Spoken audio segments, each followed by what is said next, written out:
ត្រជាំងអង្ចាដូចរូបជីវ៉ា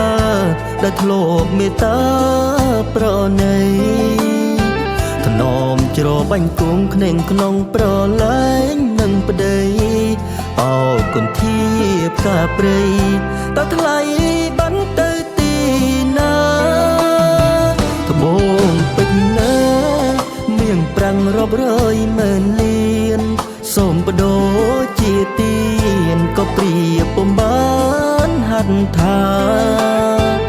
អងរឹងធ្លុំដេញអងរែកធ្លុំដឹងផលឡាចានឆ្នាំងខ្សឹបសួរថា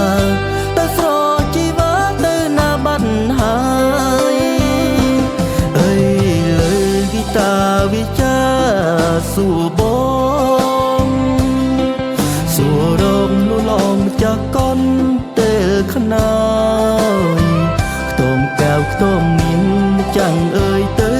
ណាហើយប្រលឹងបងអើយបងសែនរងនេះទំនួនវីតាចរចាប្រាប់ស្រុកបៃលិនស្នេហ៍ដូចសូបិនមានឆ្អិនគ្មានក្តីមេត្តាបងយំរំព្រៃស្រីសោជាមួយសង្សារដៃបងអោបគីតា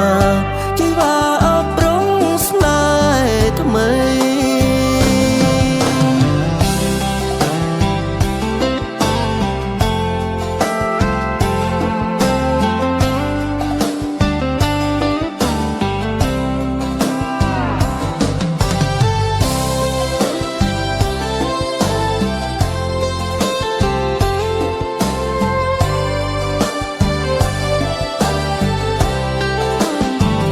បងពេជ្រណា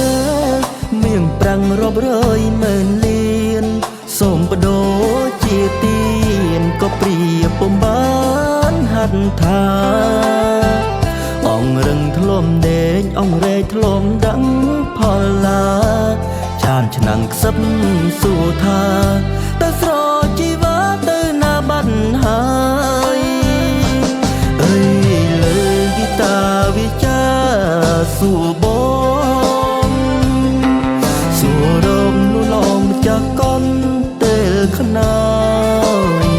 ខ្ទមកែវខ្ទមមានចាំងអើយទៅណាហើយប្រលឹងបងអើយបងសែនរ